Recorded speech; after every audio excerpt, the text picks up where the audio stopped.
Bonjour et bienvenue dans le podcast NBA Corner où nous allons parler aujourd'hui de l'égalisation des Sixers et des Suns dans leurs séries respectives, des ajustements à faire côté Warriors pour espérer recoller dans leur duel face aux Lakers et de la confrontation entre le Heat et les Knicks. Pour parler de tout ça, j'ai le bonheur de recevoir Étienne Endurant, journaliste et commentateur pour Canal+ Afrique. Bonjour Étienne.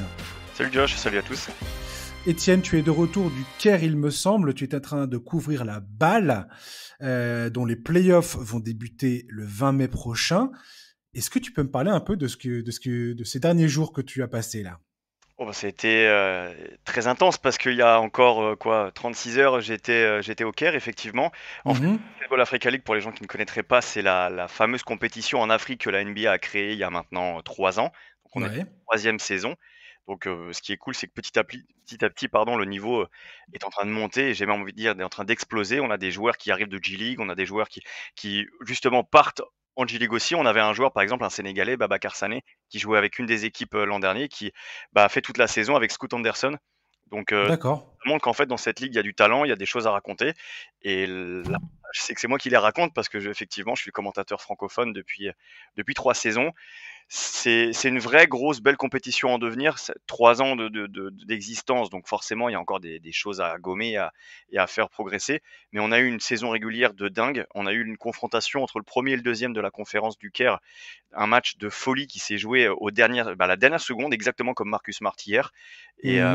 Et donc du coup les playoffs, tu le disais, commencent dans une grosse dizaine de jours maintenant à Kigali, j'y serai et ça va être génial et c'est du bon basket et c'est d'une intensité folle. Et puis quand on aime le basket, de toute façon, on apprécie ce genre de moment, évidemment. En tout cas, merci à toi de te rendre disponible. Je sais que tu sors à peine de l'avion quelque part. Je te prends à la descente de l'avion, presque.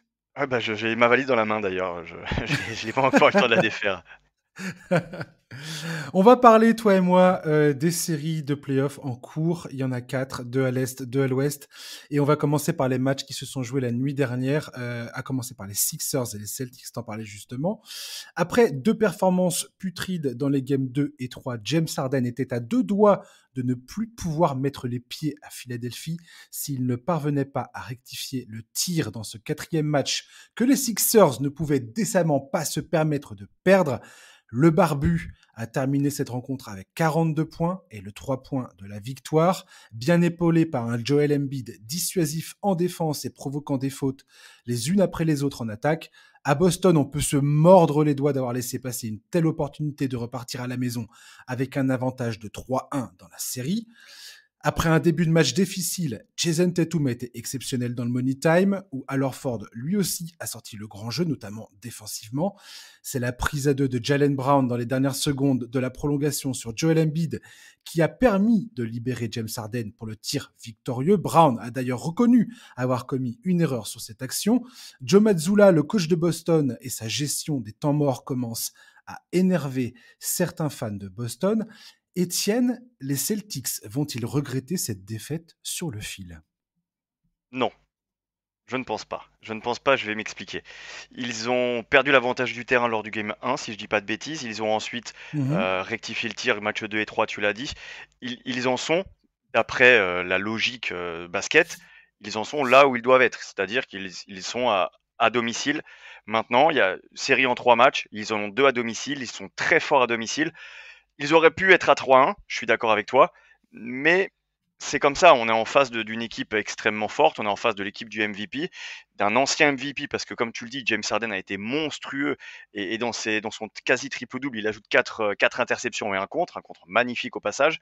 Je pense pas qu'ils vont se mordre les doigts, parce que je pense qu'une fois que tu as perdu un match comme ça, que tu le perdes d'1 point ou que tu le perdes de 40, ça change rien, tu as perdu.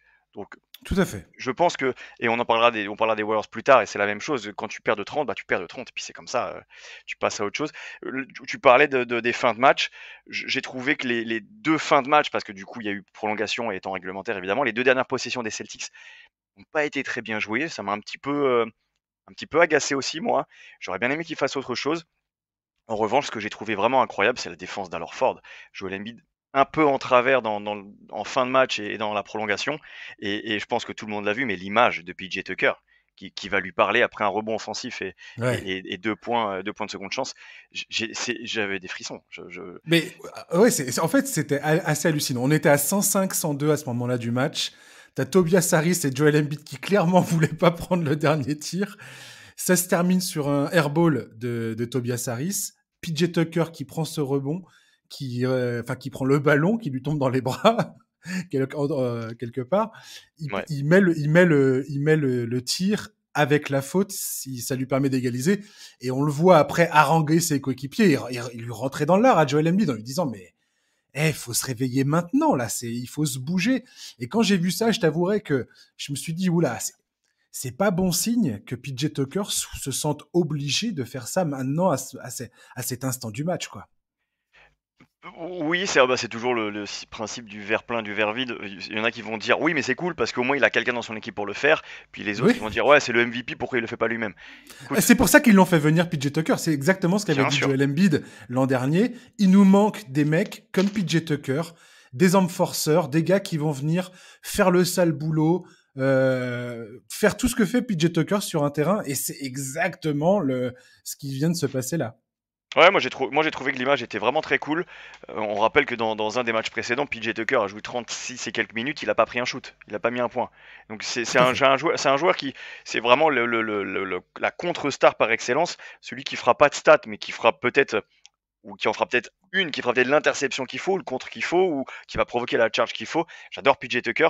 Je te cache pas que je j'ai pas d'équipe préférée en NBA. Il y a des joueurs que j'aime bien en revanche, et j'ai toujours été un grand fan de James Harden. Et j'adorais James Harden à Houston. J'aurais tellement aimé qu'il soit champion l'année où il y a Chris Paul, etc.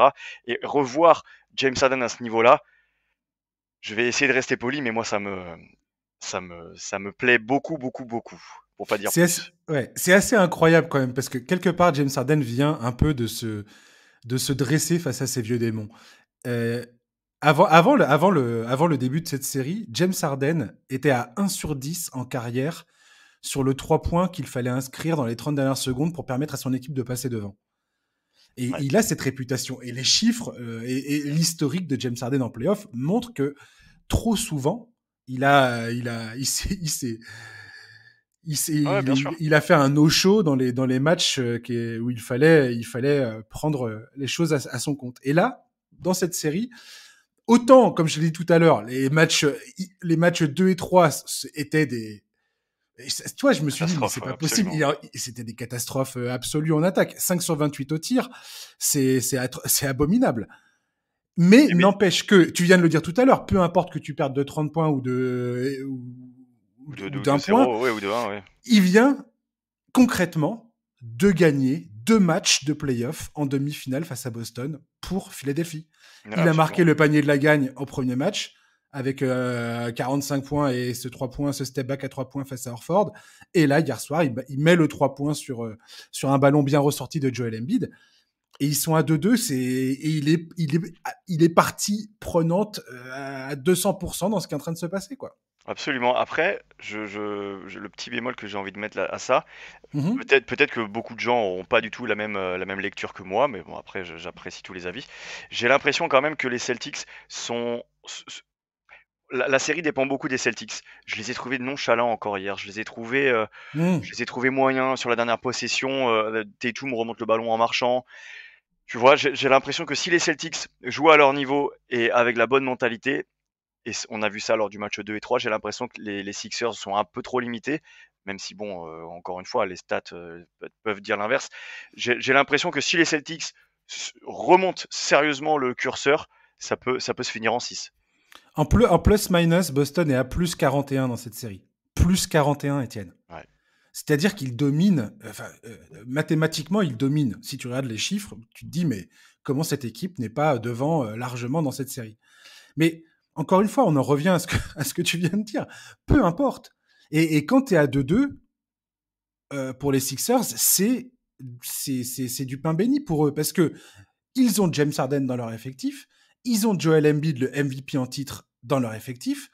Et je veux dire, quand tu vois la menace que représente Joel Embiid dans la raquette et le fait qu'il bloque énormément le jeu de Boston dans leur jeu en pénétration et ainsi de suite, il dérange quand même beaucoup de choses.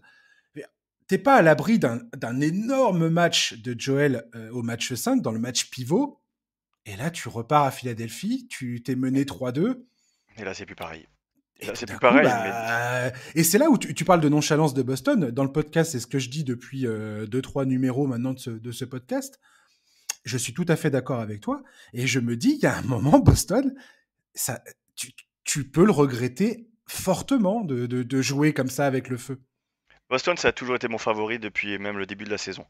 J'ai Mhm. toujours dit que Boston me semblait le mieux armé, jusqu'à ce qu'il y ait le trade des Suns, parce que c'est vrai que j'ai tendance à penser peut-être que les Suns peuvent le faire, mais on peut importe, restons à l'Est.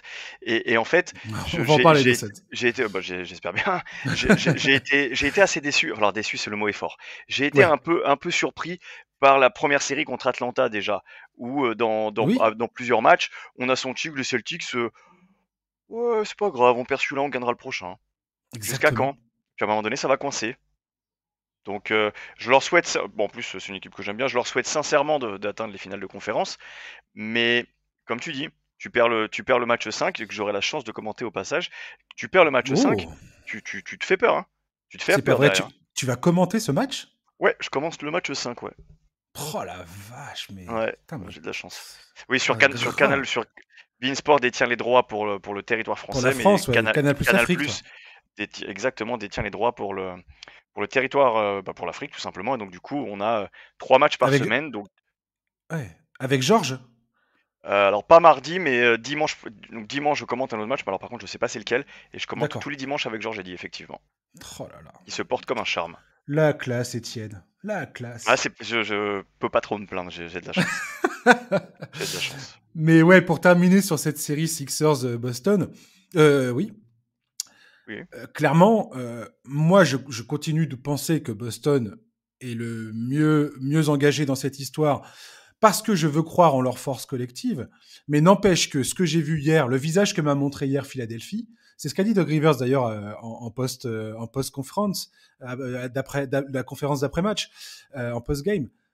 Il a dit notre exécution en fin de match était parfaite et je suis d'accord avec ça. Ils ont réussi à faire un jeu de passe, à trouver des solutions en attaque. Franchement, ça fait, enfin, c'est le Ouais. meilleur visage de Philadelphie que j'ai vu cette saison, quoi. Enfin, en tout cas, c'est tout en haut des meilleures performances collectives que j'ai vues de cette équipe. Ouais, c'est une équipe qui avait mal commencé. Enfin, qui avait mal commencé. Ils ont quasiment tout le temps été troisième. On a l'impression qu'ils pouvaient pas bouger de cette place-là. Il y a eu des moments où ils étaient un peu moins bien, mais globalement, sur la fin de saison, ils font une année 2023 assez incroyable. Je te cache pas que j'ai du mal à voir cette équipe championne. Et plus les matchs Mmh. passent, enfin, ou même j'ai du mal à voir cette équipe en finale NBA, même tout simplement, je peux l'avouer. Plus les matchs passent et plus je me dis, ok, d'accord. Si ça passe contre Boston, Si ça passe franchement, contre, de toute façon, je pense que, enfin, j'allais dire, celui qui gagne aura un boulevard, oui, mais enfin, après, tu vas te taper Jimmy Buckets ou les Knicks et bon ouais. courage, tu vois.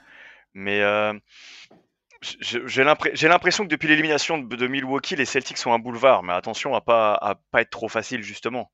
Ouais, tout à fait, ouais. C'est ouvert. On a une saison de fou, on a une saison régulière de zinzin et on a des playoffs de fou. En Quelle tout cas, chance on a encore. si Joel aime, ouais, ouais, complètement.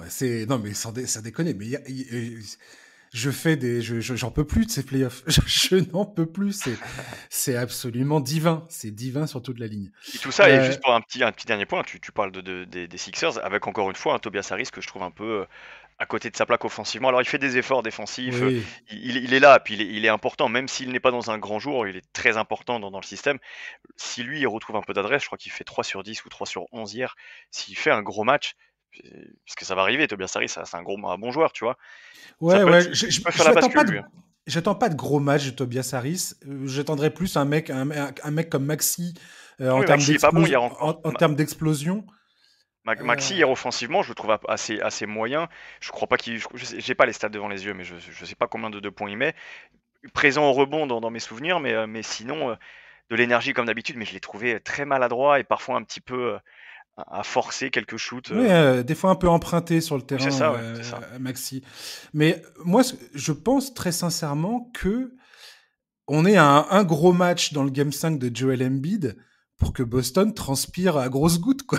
Ouais. Clairement. Clairement.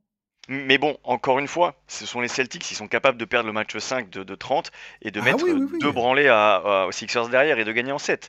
Donc, Why not? bah, moi, je signe ce match 7, je signe. Mais c'est ça, en fait. Et un petit peu à l'image des Warriors, à force de leur dire, bah oui, mais ils gagnent pas à l'extérieur, à un moment donné, ça va coincer, bah voilà, ils se retrouvent contre les Lakers un petit peu dos au mur. À force de dire que les Celtics sont très nonchalants, bah, il y a un moment donné, ça va coincer, c'est sûr. Ouais, tout à fait d'accord. D'ailleurs, vite fait, petit clin d'œil, parce que tu parles des playoffs, on est dans les demi-finales de conférence, on prend un pied monstrueux. C'est le moment où il faut en profiter un max, les amis. Je parle à mes auditeurs là. Oui, Parce que oui. quand on va voir les finales de conférence, on va commencer à rentrer dans la spirale de on a moins de matchs, on n'a plus des matchs tous les soirs. Et puis après, ça va être les finales NBA où voilà, là, c'est le gratin du gratin de la saison, ce qu'on attend tous, tu vois, vraiment les ultimes confrontations. Mais on va avoir un match tous les 2 jours, tous les 3 jours, et ainsi de suite. Et après, on va passer sur cette période de l'année où il n'y aura plus rien. C'est maintenant qu'on doit en profiter. Et franchement, on se régale à mort. Le Game 5, Sixers-Boston, ça sera dans la nuit donc de mardi à mercredi. Toi, aux commentaires sur Canal Plus Afrique. Exactement. Voilà.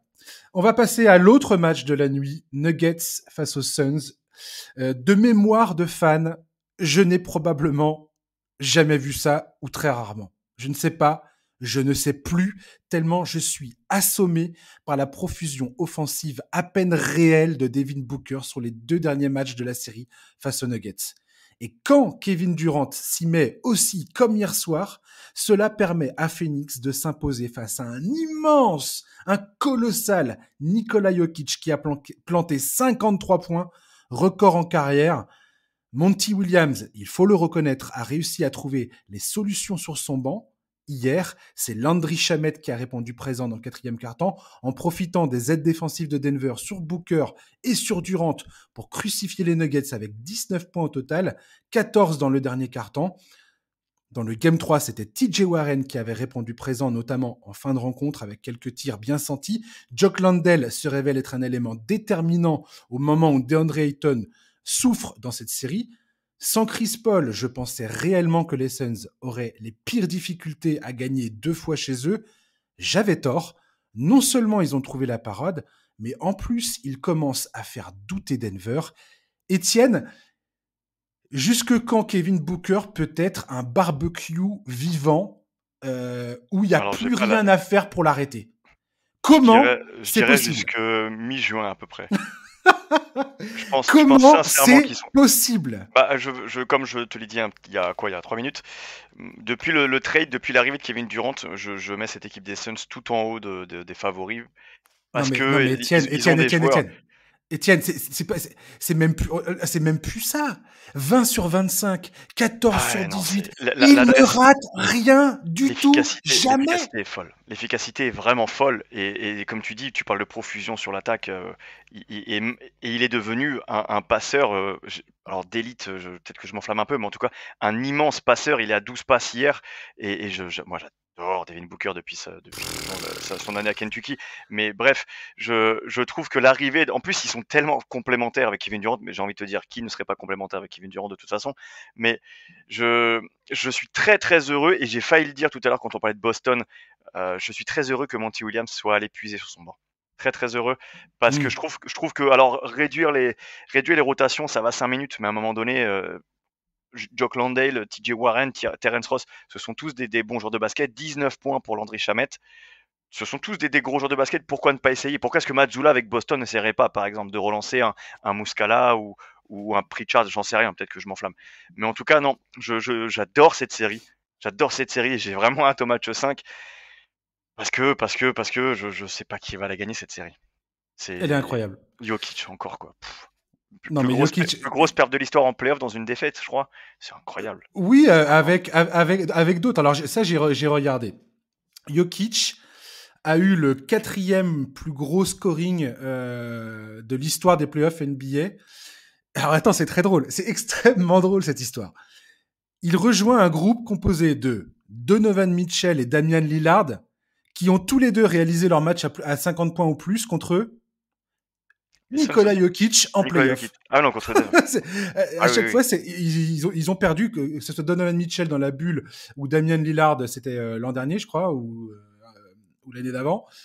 Ils ont tous les deux fait leur match à 50 points face aux Nuggets de Nikola Jokic. L'ironie est extraordinaire. Et le quatrième à avoir fait ça, c'est Michael Jordan en 1986, cette fameuse série face à Boston.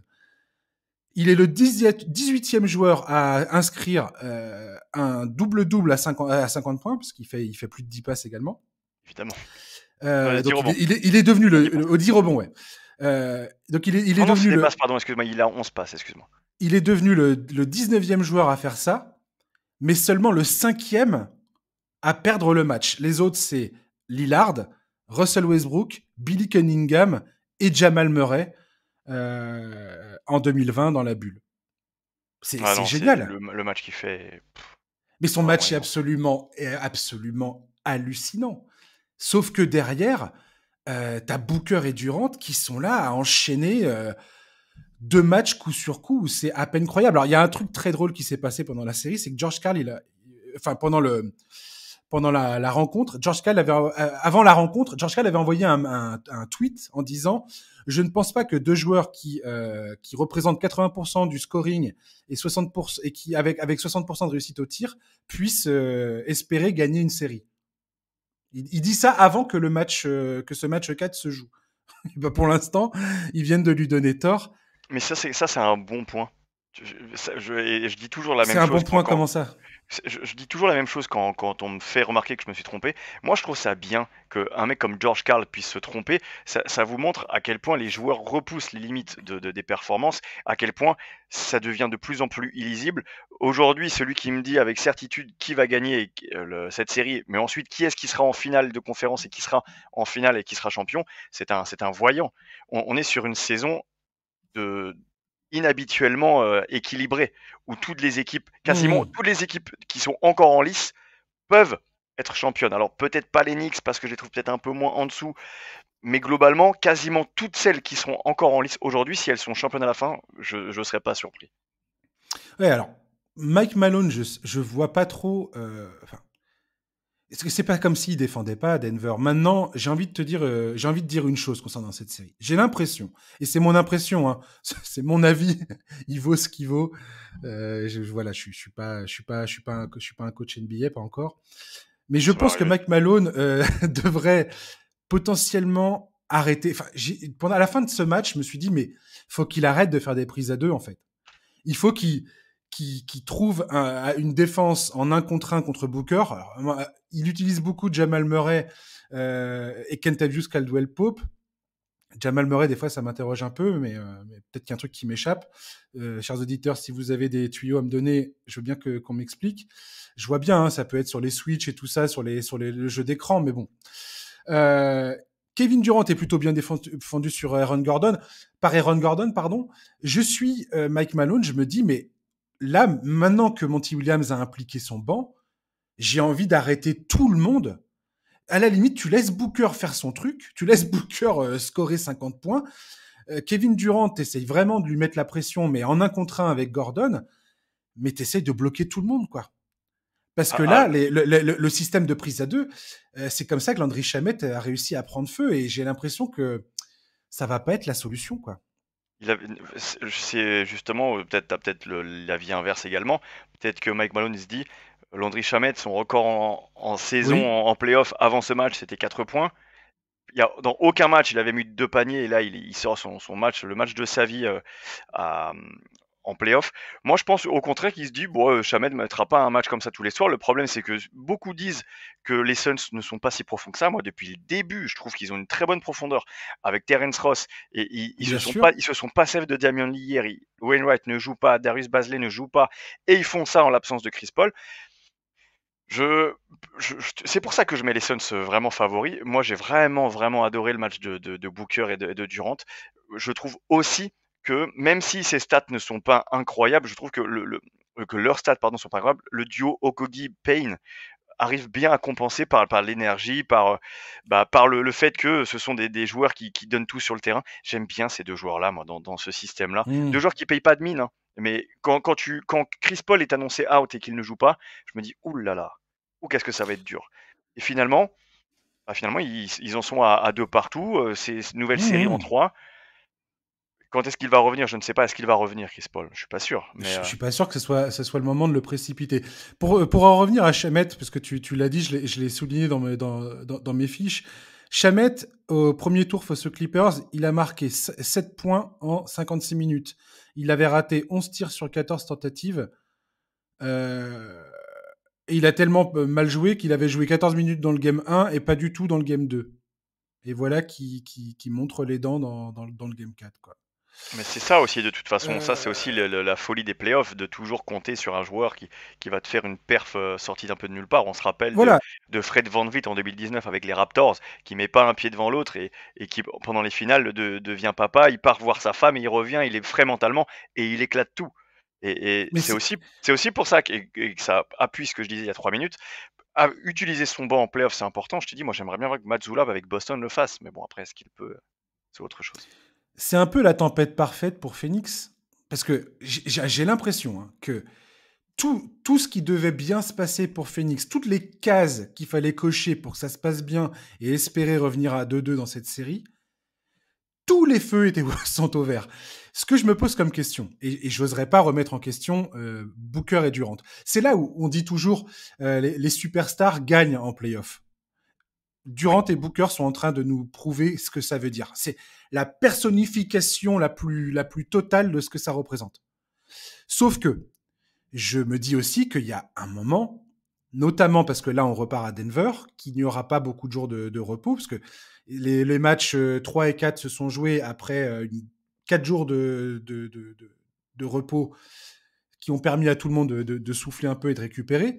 Là, Booker et Durant vont devoir enchaîner, mais cette fois en jouant à Denver. Oui. Franchement, j'ai du mal à croire que Booker puisse continuer comme ça. Et je vois bien la stratégie de Monty Williams, elle est très bonne. Il joue à fond les contre-attaques, il joue très très vite. Dès qu'un tir est pris et raté par Denver, ils partent à toute vitesse de l'autre côté pour éviter que la défense se mette en place, pour éviter de faire du 5 contre 5, pour essayer de trouver les shoots ouverts les plus rapidement possible. Et Booker, la demi-seconde où il voit un shoot qui se présente à lui, il le prend immédiatement. Il n'y a pas une once d'hésitation dans sa façon de prendre ses tirs. Mais jusqu'où Oui, ça serait indécent que ça continue comme ça. Ouais, mais j'ai jamais vu ça. Il y a plusieurs lectures aussi, parce que je suis d'accord. Tu dis jusqu'où? Est-ce que ça s'arrête pour Booker dès le prochain match? D'accord, mais ça n'empêche que de l'autre côté, les Nuggets sont obligés d'avoir un Jokic à 53-11 pour avoir une chance d'être dans le match, et ils perdent de 5. Donc du coup, est-ce que Jokic va mettre 53 points à tous les matchs? Je veux pas te spoiler, mais non. Donc du coup, je trouve qu'en fait, moi franchement, je suis Monty Williams, je continue comme ça. À suralimenter Booker, parce que dans tous les cas, même si tu alimentes Booker et qu'il a un petit peu moins d'adresse, dans tous les cas, tu es obligé de venir doubler sur Booker, de toute façon. Tu es obligé de venir défendre sur lui, tu t'attires la défense, et je suis pas sûr qu'on aura un DeAndre Ayton si discret tout au long de la série. Je suis pas sûr que si tu enlèves Durant et Booker, je crois qu'il y a même pas 15 points dans le 5 majeur, entre Okogie, Ayton et Payne. Donc je suis pas sûr que ça dure longtemps, ça non plus, tu vois. Moi, je pense que Monty Williams. C'est fou. Ouais, non, c'est complètement fou. Mais j'entends aussi que de l'autre côté, Murray assure, mais qu'autour de lui, Porter est un peu passé à travers. Michael Porter Jr. est passé complètement au travers. Et puis Michael Malone, tout d'un coup, se retrouve. C'est à lui maintenant de se retrouver avec un problème de banc. C'est-à-dire qu'à partir du moment où Jokic. Là, c'est reparti comme ça. C'est-à-dire que dès que Jokic était sur le banc, il n'y avait plus personne. Et il y a un moment, Michael Malone nous a proposé un 5 où tu n'avais ni Jokic, ni Jamal Murray sur le terrain. Les soucis des Nuggets sont plus nombreux que pour les Suns par rapport à ça. On a toujours dit que Denver avait tout ce qu'il fallait en magasin pour aller au bout. Là, par exemple, Reggie Jackson ne joue plus. Ils ont Ish Smith aussi. Le banc des Nuggets, c'est quand même faible. Hein. Très, très faible. Si tu cherches des points en sortie de banc, il faut que tu comptes sur Bruce Brown, qui n'a jamais été un scoreur, sur Jeff Green, qui est tout sauf un scoreur aussi, enfin en tout cas sur sa fin de carrière, et sur le petit Christian Brown. Donc, qui est un rookie. Qui est un rookie, bon, qui est un monstrueux rookie, mais... Oui, mais bon, là on parle de scoring, on parle de scoring, marquer des paniers dans un match pivot au Game 5 à domicile, enfin bon, c'est quand même... Dans un deuxième tour de play-off à l'Ouest, bien sûr. Moi, je te dis, depuis début de la série, et même à 1-0 pour Denver, après la branlée que les Suns avaient pris dans le premier match, J'avais dit autour de moi, je vois toujours les Suns passer dans cette série. Peut-être que dans 5 jours, on va s'écrire, Josh, et puis tu me diras, ah, tu t'es trompé, et puis donc, tant pis, je me serais régalé quand Oh là même à aller là, voir se faire vu éliminer. le nombre de fois où je me suis croûté, je vais te dire, je vais rien dire du tout. Dans tous les cas, que le meilleur gagne, et puis si les Denver Nuggets méritent de passer, tant mieux pour eux, tu vois, j'ai pas de problème avec ça. Mais je te dis, j'ai l'impression, si on devait donner un petit momentum, même si Denver a l'avantage du terrain, j'ai quand même l'impression que les Suns ont un tout petit avance, un petit poil d'avance. Mais bon, c'est aussi la réalité d'aujourd'hui parce qu'on sort d'un match casse qu'ils viennent de gagner. Si les Nuggets en mettent 20 aux Suns lors du prochain match, on se dira, oulala, Game 6, attention. Moi où je suis pas d'accord avec toi, c'est sur le principe de doubler forcément sur Booker.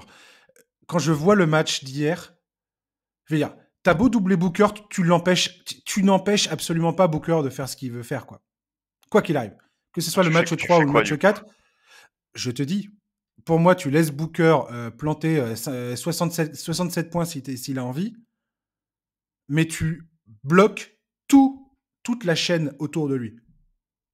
Comment tu fais pour bloquer Kevin Durant si c'est le C'est problème en fait. c'est ça le problème. Ils ont ce duo-là dans tous C'est les ça cas. le Ce sont problème. deux joueurs, Kevin deux joueurs Durant, qu'on a toujours doublés. Tu espères que Gordon arrive à réitérer sa défense qu'il a fait sur les 3 premiers matchs. Il a été très très Faut très lui donner bon. beaucoup de crédit à Aaron Gordon, hein. Déjà, il fait une des meilleures saisons de sa carrière au passage, mais là, Mhm. il a vraiment pas un match-up pour lui, hein. C'est vraiment pas le joueur genre de joueur qu'il aime affronter. Et Il est c'est plus petit. aussi. Vas-y, Non, non, vas-y. vas-y. Il est Non, plus non. petit, il est moins rapide. Alors, ok, il a ce physique, Gordon, mais quand j'ai vu le début quand j'ai vu que la série se profilait, je me suis dit, mais comment est-ce que Denver va faire pour limiter Durant? J'ai été assez bluffé, moi, par la défense de Gordon jusqu'à présent. Alors, bluffé, faut aussi remettre le contexte. Durant me sort d'un match à 36 points, il fait une belle série encore, mais tu Hmm. peux pas l'arrêter, Kevin Durant. Moi, je te dis, Non. je, je sais pas Non, tu peux. comment faire pour arrêter le duo, et je sais pas si Mike Malone a les armes pour limiter ce duo. Tu dois bloquer l'efficacité de Kevin Durant et c'est ce qu'Aaron Gordon a réussi à faire plus ou moins.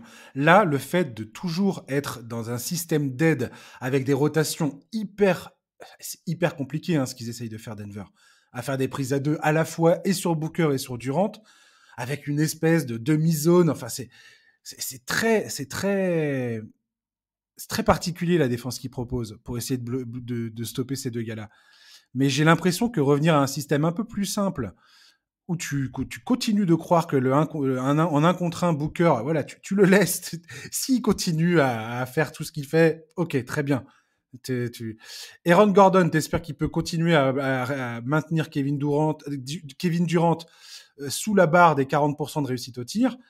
Et derrière, t'essayes de limiter au maximum tous les role players, quoi. Moi, ce qui me fait douter de cette option-là, les progrès à la passe de Booker. Dans tous les cas, même s'il ne score pas, Mais dans tous si les la cas, personne à qui passer, c'est que si tu le laisses prendre les shoots sur les 3 premiers cartons, admettons, tu le laisses prendre tous les shoots au début du match. Au 4e carton, potentiellement, le gars, il sera complètement crevé à tel point qu'il aura plus les jambes.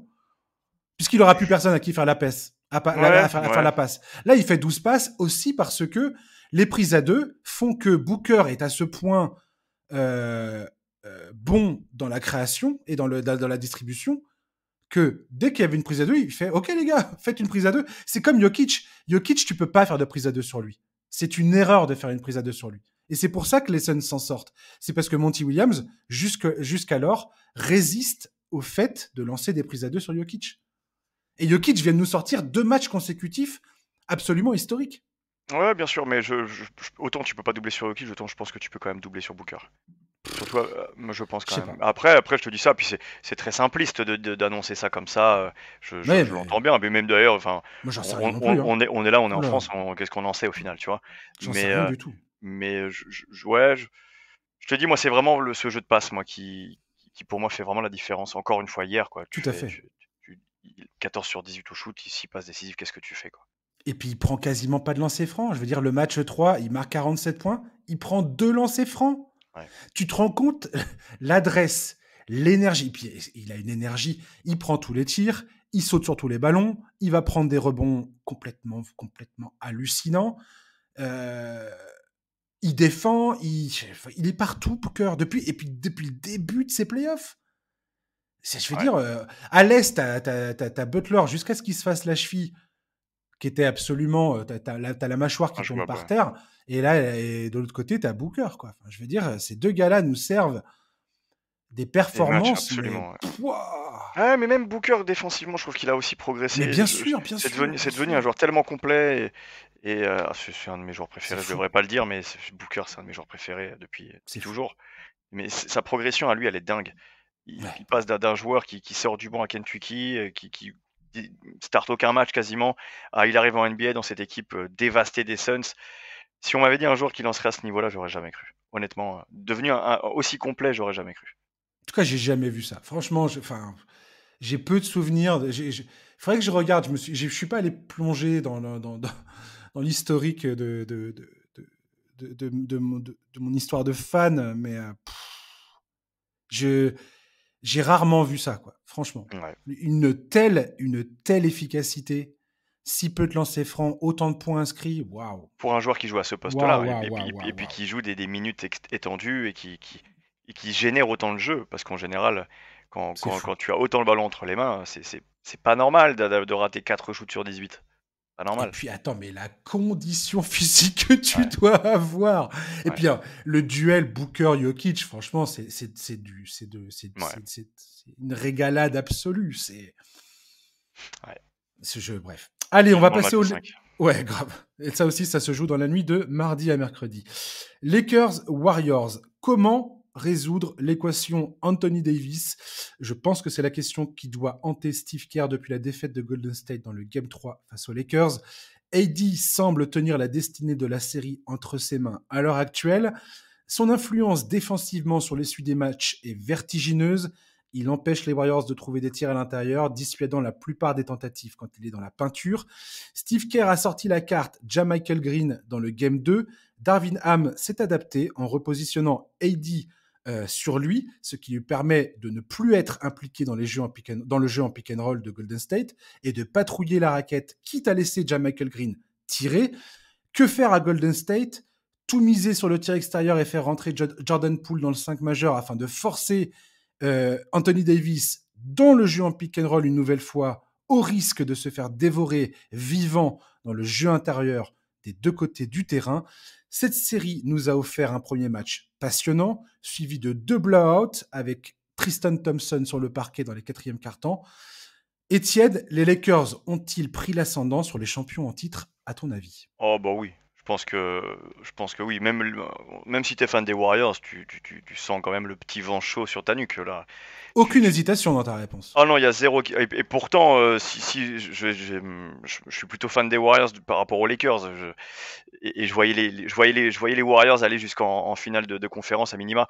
Mais là maintenant là, avec les Warriors qui ont du mal à l'extérieur, ils viennent de prendre une volée, désolé de le dire comme ça. Ils ont un match importantissime parce que s'ils sont menés 3-1, qu'est-ce que ça va être difficile derrière.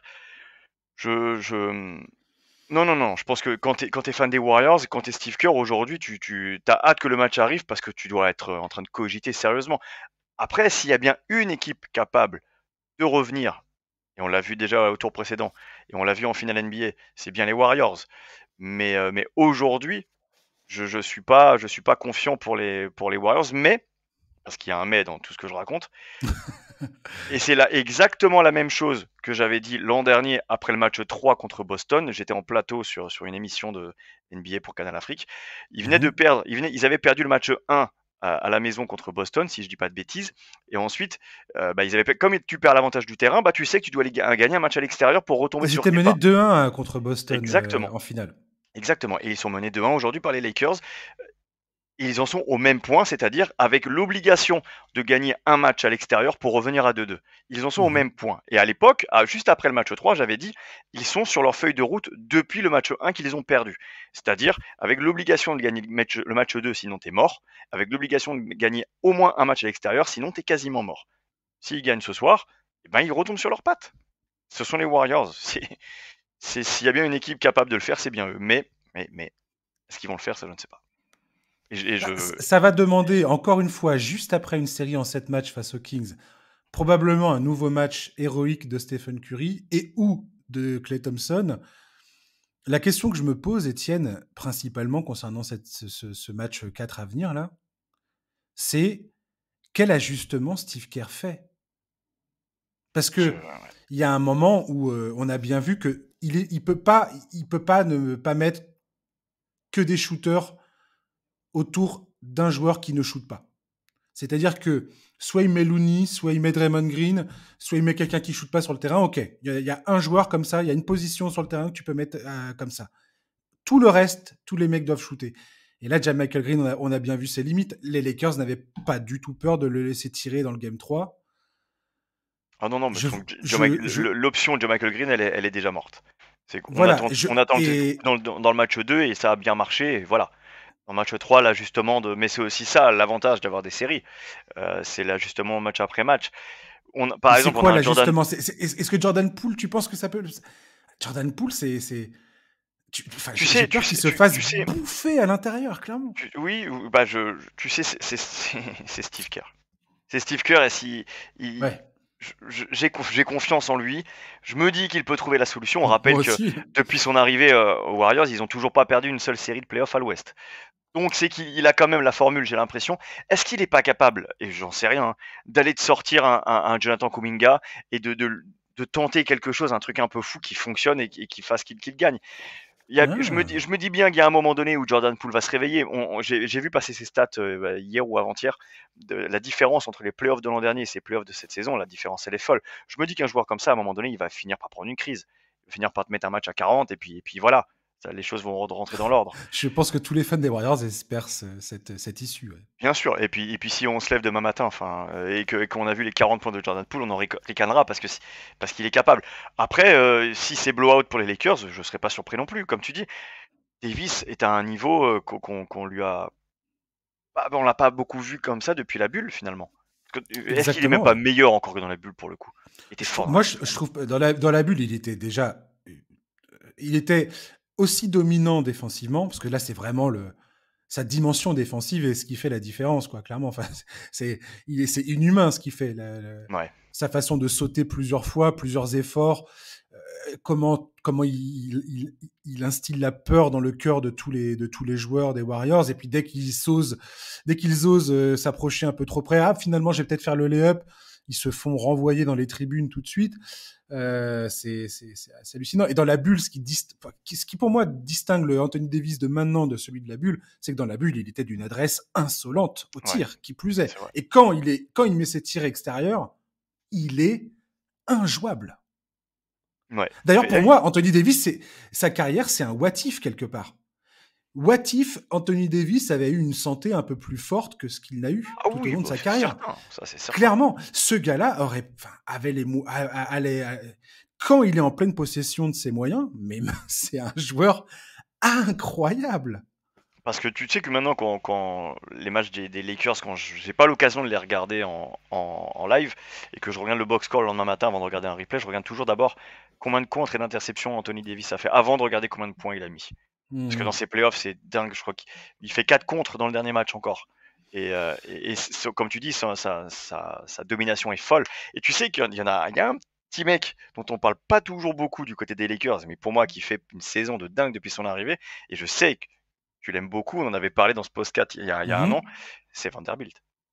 Oui, Moi bien j'adore ce qu'il sûr. fait. Ah, Mais attends, mais pour son âge, pour l'expérience qu'il a des playoffs, parce que bah, ce sont ses premiers matchs de playoffs, euh, quasiment. Enfin, je le trouve d'un impact fou. Alors d'accord, faut pas regarder ses stats à lui non plus, hein, parce que quand il a fait ce match à défendre sur Steph Curry, je me disais mais qui d'autre que lui peut faire ça dans la ligue? c'est Pas un beaucoup de joueur monde, hein. clé dans les rotations défensives Ouais, des Lakers, en fait. Il y a pas grand-chose qui marche défensivement. Si aujourd'hui les Lakers sont devenus, après la trade deadline, ce qui est quand même assez casse-gueule, c'est toujours casse-gueule de changer d'équipe quasiment à la trade deadline en plein milieu de saison. Mais si ça fonctionne défensivement, c'est en grande partie grâce à Vanderbilt et au fait qu'il puisse défendre multiples positions, quoi. ouais. Et je pense que ça, c'est vraiment quelque chose qu'on n'avait pas eu l'occasion de voir dans son début de carrière. On rappelle hein, qu'il a joué à Denver et qu'il était à Minnesota ensuite. Mais c'est vraiment quelque chose que alors soit il a explosé d'un coup ok, mais je pense que tout ça, il l'avait déjà en bagage. C'est juste qu'il n'était Bien pas dans le sûr. bon. Je pense qu'il n'était pas dans le bon système et dans le bon environnement. Et c'est quelle trouvaille. Déjà quelle trouvaille par Minnesota, parce que c'est quand même Minnesota qui le fait exploser l'an dernier. Mais quelle trouvaille pour quel trade pour les Lakers. Il a été drafté, il me semble, par. J'ai pas noté, hein, mais je crois qu'il était à Denver. Il a été transféré à Minnesota. Ensuite, il a été transféré à Utah. Ouais, Et ouais. En fait, il était il toujours dans est. les packages, en fait. C'était une des pièces dans les packages de transfert. Et voilà qu'il est aux Lakers Il désormais. fait une saison et demie à Denver, une saison et demie à Minnesota, 2 saisons et demie à Minnesota, et puis après il fait donc Utah Lakers. Mm. Il y a un autre point que les Warriors doivent travailler absolument, c'est essayer autant que possible, face à la meilleure équipe en la matière pour le coup de toute la NBA, de faire des fautes. Faut qu'ils arrêtent de faire des fautes autant qu'ils en font, parce qu'ils se font croquer à l'intérieur, ils se font croquer au lancer franc, et c'est les tirs les plus qui te rapportent Plus haut le plus de pourcentage, points bien quelque sûr. part. Et les Lakers, leur point faible, on le sait tous, leur là où il y a une rupture entre les Lakers et les Warriors, c'est l'adresse extérieure. Sauf que les Lakers sont tellement probants au lancer franc, il y a une telle marge, il y a une telle différence entre les lancers francs des Lakers et les lancers francs des Warriors. Et le fait que les Warriors aujourd'hui sont totalement interdits de raquettes, Ouais, ne peuvent plus passer dans la raquette dès qu'Anthony Davis y est, c'est un énorme problème. c'est un Il énorme faut aller problème. Ouais. provoquer des fautes. L'idéal, en fait, pour les Warriors, c'est d'aller provoquer des fautes et que c'est l'auteur de ces fautes soit Anthony Davis pour qu'il se retrouve sur le banc. Voilà ce qu'il faudrait faire. Ça paraît facile, hein, dit comme ça, hein, Ah, tu vois, c'est simple. mais non, hein. Mais non, mais non. Et d'ailleurs, pour le coup, si des joueurs comme Curry, comme Thompson, comme Wiggins n'arrivent pas à aller provoquer des fautes dans la raquette des Lakers, c'est encore une fois là, parce qu'il y a une domination folle de Davis avec une intelligence collective. Parce que on parle, c'est Davis aujourd'hui qui récolte tous les bénéfices de tout ça, mais pour que Davis soit en dernier rideau, il faut que le premier rideau soit justement difficile à passer. En Tout à général, fait. on essaye d'aller offrir à son intérieur l'occasion de sanctionner. Et donc, du coup, bah, ça passe par quoi? Ça passe par une défense collective tellement meilleure. Qu'est-ce qui Et qui ne défend fait pas de faute. et qui Et ne qui fait ne pas de fait pas de faute? faute. Et Darvin Ham a fait dans une conférence d'après-match, il a expliqué ça, d'où ça vient. C'est que Darvin Ham, c'est un disciple de Budenholzer et de Brown, le coach des Kings. Ces deux gars-là étaient assistants de Greg Popovich. C'est le Popovich Tree. Ouais. Et il explique que en fait, éviter de faire des fautes, il y a toute une technique. Il dit il faut montrer ses mains. Je dis à mes défenseurs, montrez vos mains pour que l'arbitre voit vos mains de façon à ce qu'il ne soit pas tenté de siffler faute dans le doute, quoi.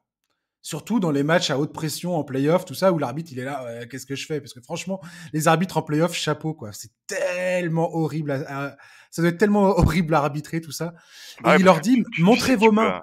Et tout ça, c'est des enseignements. Il y a des subtilités défensives comme ça qui t'échappent parfois en tant que fan. Et j'ai trouvé ça génial qu'il souligne ça dans une des conférences d'après-match. J'ai beaucoup aimé. C'est rigolo en tout cas la lecture qu'on peut avoir d'une saison et de l'arrivée d'un coach. Alors il n'a pas été tant que ça critiqué Darvin Ham cette saison, même quand les Lakers étaient mauvais. On n'a jamais dit que c'était vraiment de sa faute, mais plutôt que Rob Pelinka avait mal recruté. Aujourd'hui, quand tu vois ce que Darvin Ham arrive à ressortir de son groupe, alors là, maintenant, il en tire des bénéfices. C'est rigolo de se dire à quel point, bah ouais, quand tu donnes les pièces à un coach, eh ben, il est capable de faire quelque chose avec. Si on m'avait dit, eh ben, tu sais que je vais même me faire ma propre autocritique. J'étais en plateau, je sais plus c'était quand, début février par là, après la Ouais. blessure de LeBron James, quand Davis, pareil, manque des matchs, et Mhm. on nous demande clairement, est-ce que la saison des Lakers est terminée? Et les trades ne sont pas encore arrivés, c'est avant le All-Star Game, et je dis, bah, Ah bah alors ça dans, va dans, alors. dans, dans l'état actuel, oui. Dans l'état actuel, oui, Bah la t'avais saison elle est raison. terminée. T'avais raison. Et, et, et mais jamais j'aurais pensé qu'ils arriveraient à faire ça. Qu'ils seraient en position de gagner un avantage de 2 matchs. Euh, c'est fou. Mais bon, encore une fois, les Warriors, les Lakers, ce sont des équipes qui auraient dû être beaucoup plus haut dans le classement. Et je Tout à pense fait. qu'à Memphis et à Sacramento, on avait les boules d'affronter ces équipes-là au premier tour. J'en ai déjà parlé lors du dernier numéro du podcast, donc je vais pas réitérer mon Ouais, bien truc. sûr. Mais LeBron James, qui on a fait une refonte de l'effectif autour de lui à l'intersaison, en plein milieu de la saison, oui. pardon. Et il est là en train de conduire. Alors avec Anthony Davis, hein, clairement, Anthony Davis c'est la tête de gondole de cette équipe. Même LeBron James le sait aujourd'hui, il le sait très bien. Mais n'empêche qu'il est là à appuyer sur les bons boutons. Il joue son rôle à fond. Tu sens que son problème de pied est pas réglé, mais que et voilà. Et LeBron James, c'est pas le mec à qui tu donnes un avantage de 3-1 dans une série de playoffs, clairement. Pas trop, oui, pas trop. C'est pas le, Puis de c'est, toute c'est façon, pas le genre. même quand il est mené 3-1, il est capable de revenir, ce con. Donc, dans tous les cas. Mais Et ils le savent que trop bien, les Warriors. ça, j'ai l'impression. Mais écoute, j'ai beau penser que les Warriors peuvent aller en finale de conférence, euh, je, je, je me demande si les Lakers vont pas le faire ce soir quand même. J'ai Je du sais mal, pas. j'ai du mal à voir les Warriors. Je sais pas. Non, les Warriors, jamais je les donnerais morts. Jamais. Mais c'est ça, hein, moi c'est pareil, jamais.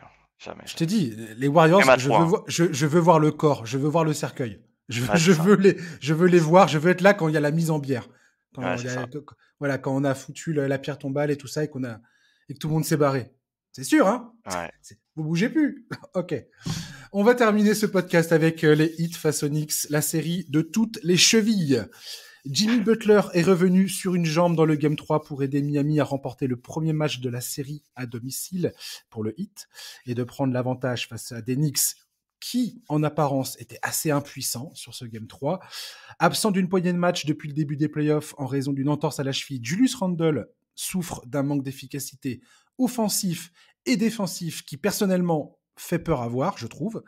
Jalen Brunson, le maître à jouer de New York, est également sujet à des douleurs à la cheville et peine à retrouver le niveau d'efficacité qui était le sien avant la série face au Heat. Après une victoire franche au Game 3, Miami semble bien plus assuré dans son basket que les Knicks. Les hommes de Tom Thibodeau sont-ils capables de nous offrir une réaction d'orgueil pour revenir dans cette série?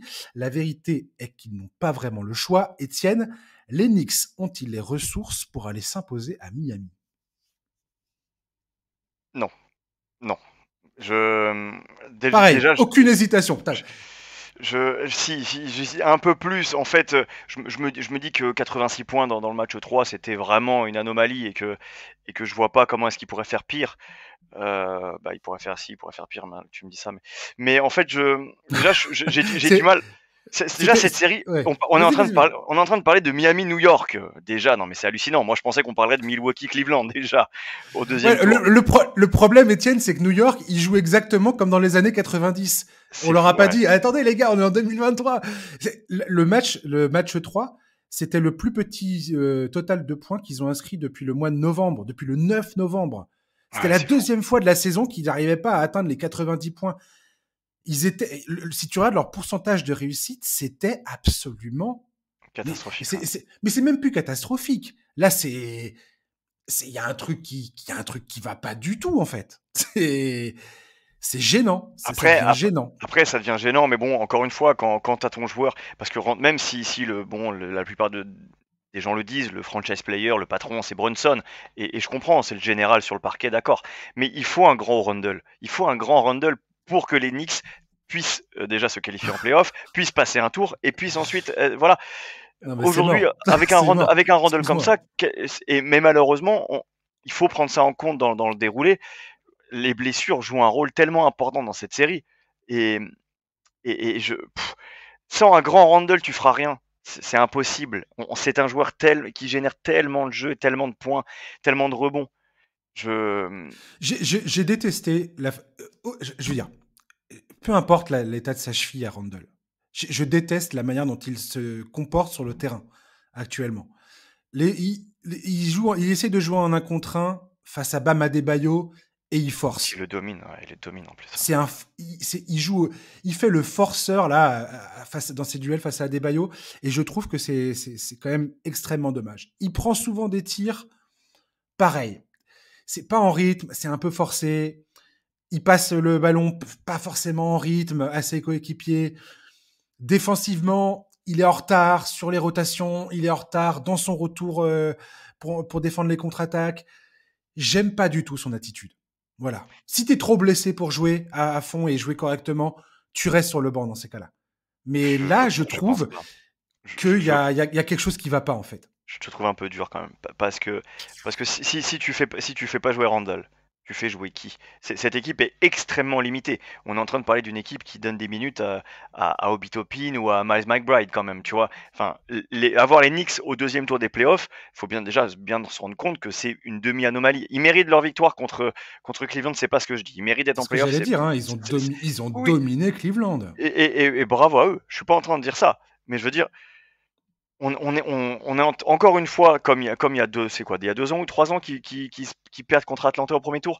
J'ai l'impression que Tom Thibodeau est en train de tirer, mais plus qu'attendu, de son équipe. Comment est-ce qu'il arrive à tirer autant d'une équipe si limitée en ne faisant plus jouer Fournier, en ne faisant plus jouer Rose, en ayant tradé euh, merde, l'ancien joueur de Duke qui est parti à Portland, bref, Cam Reddish, Cam Reddish, ouais. Cam Reddish, tu vois ce que je veux dire? Enfin, il joue avec des petits mecs qui payent pas de mine, tu vois. On joue à 7, on joue à 8 globalement côté Knicks.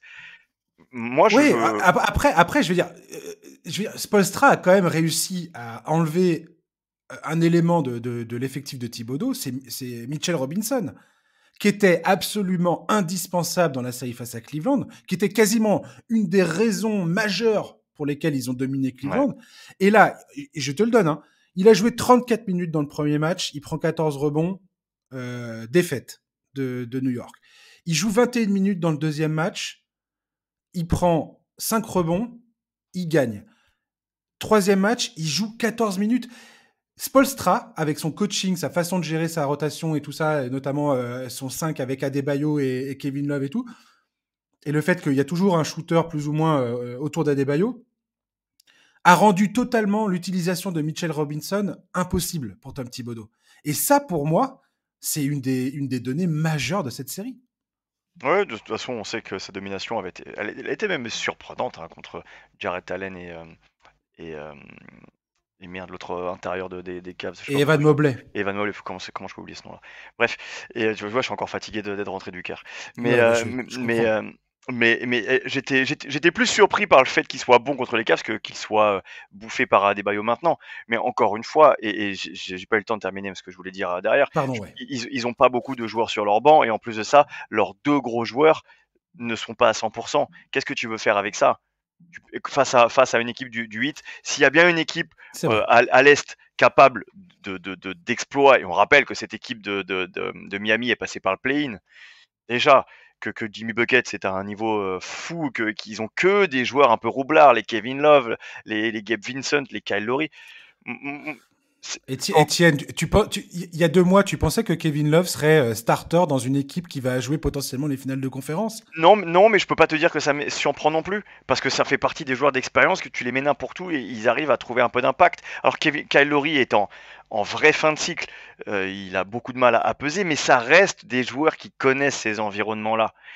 Tu opposes Kevin Love comme je dis, c'est pas pour taper contre lui, mais admettons, il y a des séquences où Kevin Love il est opposé à Obi Toppin, qui n'a quasiment jamais joué de match de playoff de sa carrière, à part il y a 2 ans, et je ne me rappelle pas s'il avait beaucoup joué. Tu vois ce que je veux dire? Il y a un savoir-faire dans cette équipe de Miami. Est-ce que déjà dans la bulle, on imaginait Miami aller en finale? Non.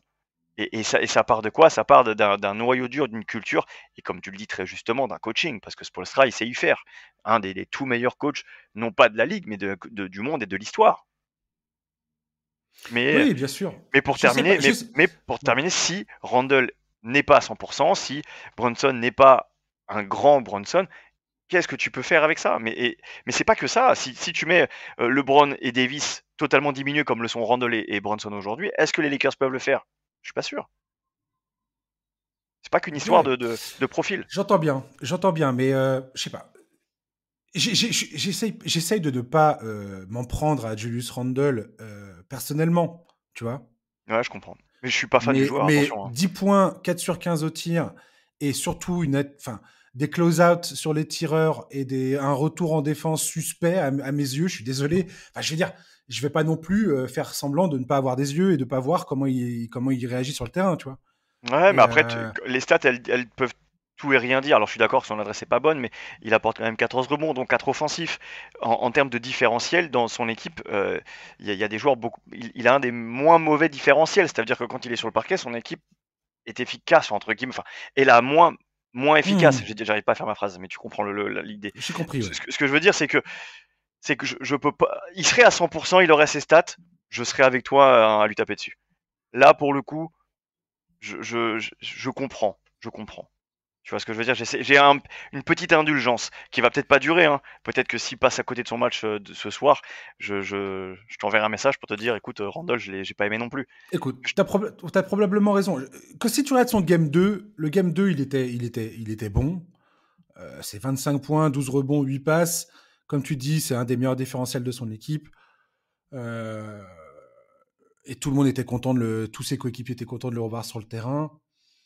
Voilà. Maintenant, en termes de QI basket, Randle, c'est pas le mec que je trouve le plus Mais ça, affûté, quoi. C'est pas d'aujourd'hui. Et on avait déjà dit ça lors de leur dernière campagne de playoff contre Atlanta, où on avait vu uniquement du Randle Ball, etc. Et on n'avait qu'une hâte, justement, à l'époque, c'était que les Knicks se dotent d'un vrai meneur. Brunson est arrivé, mais faut aussi se mettre à la place de Randle. Il voit son équipe et elle est un peu en difficulté, que Brunson il est pas à 100%. Il a les ballons parce que c'est à lui de faire le travail. Si c'est pas lui qui le fait, qui va le faire. Donc il essaye. Le problème c'est que sa façon aussi de faire, c'est malheureusement en forçant.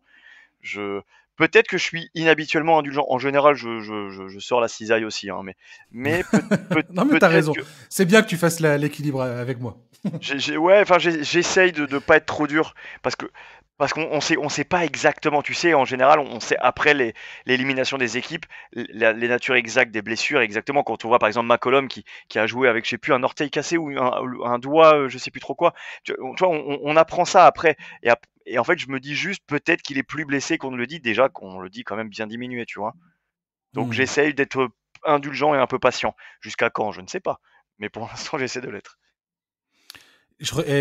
On va terminer ce podcast. Juste vite fait, les stats de Devin Booker dans ses playoffs.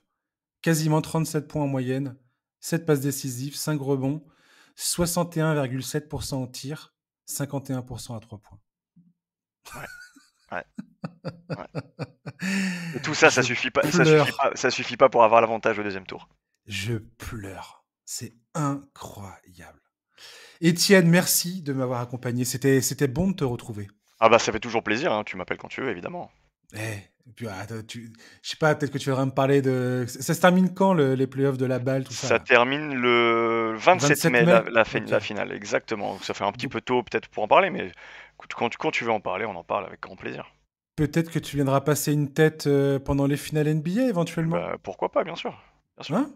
Comme ça, on en reparlera rapidement. Tu nous tiendras au courant de comment ça s'est passé. Avec grand plaisir d'ailleurs, et j'en profite pour dire que tous les matchs de la Basketball Africa League sont disponibles gratuitement sur le site theball.com. Si jamais vous êtes intéressé pour regarder un peu de basket africain, même si vous n'y connaissez rien, bah, c'est pas grave. C'est l'occasion d'apprendre. Et puis il y a du bon basket aussi. Les playoffs arrivent, il y aura des beaux matchs. J'en doute pas. Putain, mais c'est une information excessivement importante. En anglais, par contre. Ouais, bah, peu importe. Très bien, ça marche. C'est noté. Je vais jeter un œil, tiens. Ouais, merci Étienne, en tout cas, et puis au plaisir de te retrouver. Grand plaisir, évidemment, partagé.